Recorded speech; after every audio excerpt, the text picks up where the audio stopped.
Thank you for the introduction, and thank you for the invitation for the presentation. So I have no disclosures. The background is hypothermia is a key component of the cerebral protection during circulatory arrest. Of course, in other cardiac procedures too. Especially in aortic surgery, it's associated if you do the hypothermia, you have to cool and warm. And as all we know, long pump time is the one most boring time everyone complains. And I know maybe the attending will leave the room and come back later. So what is the bad thing about the cardiopulmonary bypass pump being long? It's not only it's boring, but of course, the longer it is, the bad outcomes are. And especially in neurocognitive functions, and coagulopathy becomes a problem, as we all know. So how can we safely make the pump time shorter?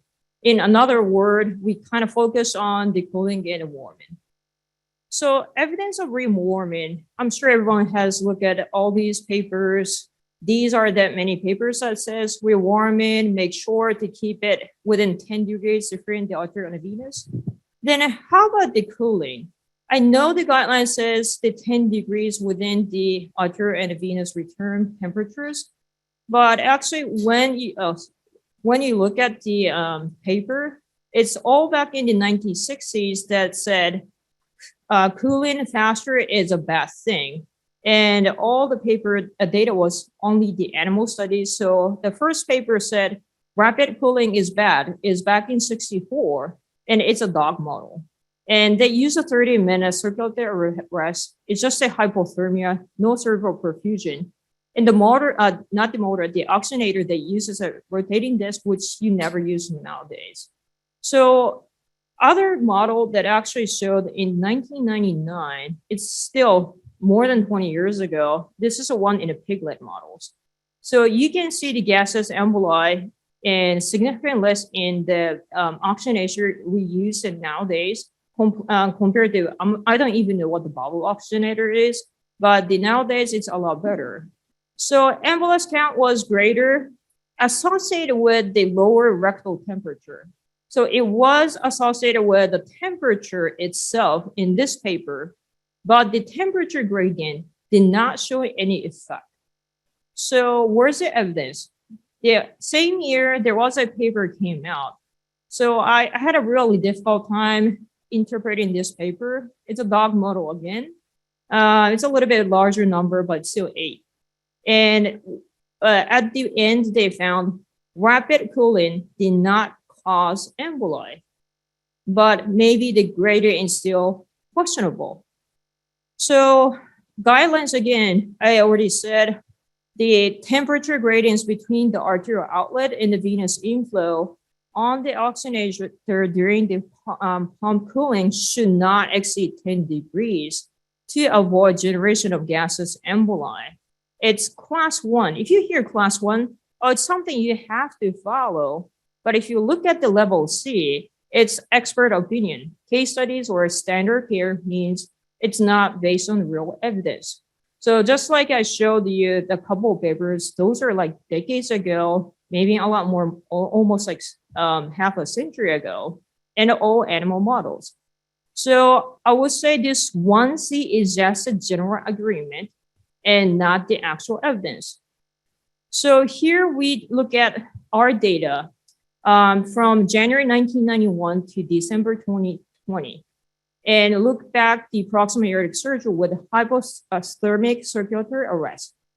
We use some fancy tests to check what is the correlation between the temperature gradient and the outcomes, and multiple logistic regression to see what is the cooling time, how does it affect on post-operative outcomes.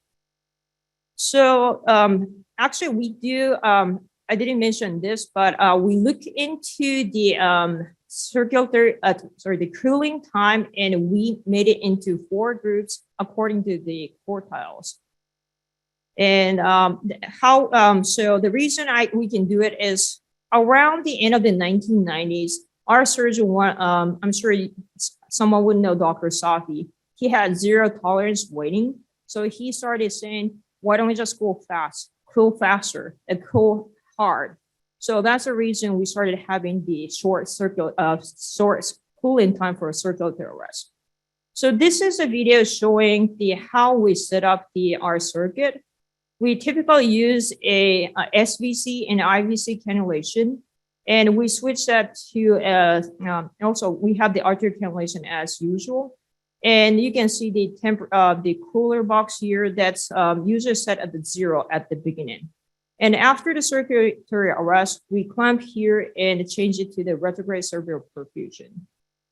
And I'll show you in a bit that our typical case. The patient is a 37-year-old female and a BSA of 2.3 and a BMI of 34. And this is our circuit setting. I'm sure it's nothing fancy, and you see all these all the time. Maybe we're the only place uses the retrograde cerebral perfusion. Now we started a pump, and you can see the set point is 0 for the water temperature. And after over 30 seconds, the temperature down to 34. You can see already the tympanic temperature down to 24, and the gradient is already 12 degrees and more. 6 minutes, your temperature is already down to 19.7. And at the point you reach it lower than the 20, we set back the water temperature to 15, so we prevent the after drop. And now we start the circulatory arrest. So the baseline operative characteristics for our study for the 3 decades are patient age 61, nothing really fancy. We did a hemiarch in most of the patient, 80%, total arch included 20%. Nadir nasopharyngeal temperature was 17.7, and clamp time 90 minutes, pump time was 149, and circle arrest is 21. So this is, I think, the important, and I think everyone's interested in. So this is the table shows outcomes by the quartiles, meaning by the cooling time. So 5 to 13 minutes group, and 14 to 18 minutes group, 19 to 23, and 24 to 81. And most of the earlier the faster cases, 5 to 18 minutes are the cases from most of the nowadays. Because we transitioned from the end of the 1990s to the rapid cooling strategy. So more of the cases are more in the recent eras. So if you look at these differences, there are some different case types, emergency, and of course the circulatory arrest time for those a little bit shorter, and this one and the pump time was actually, of course, it's shorter on the first quartile. The rapid cooling patients had the shorter pump time. And outcomes by the cooling time, which is going to prove that is the rapid cooling safe or not. If you look at the first quartile on the very left, the 5 to 13 minutes group, the fastest one, the mortality, it looks like it's a little bit low, but p-value didn't show the difference. But at least this proves that it did not increase the mortality. Stroke rate, gaseous emboli, does it increase? We didn't check the cranial Doppler or anything, but seems to not increase the stroke rate either. Other complications, coagulopathy was less seen in the first quartile group, and the less respiratory failure. So in conclusion, rapid cooling can be utilized safely without a significant increase in major adverse events, especially no increase in death or stroke. Rapid cooling may be associated with the lower rates of other complications such as respiratory failure or GI complications.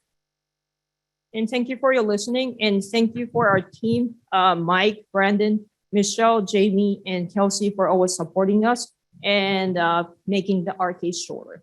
Thank you so much.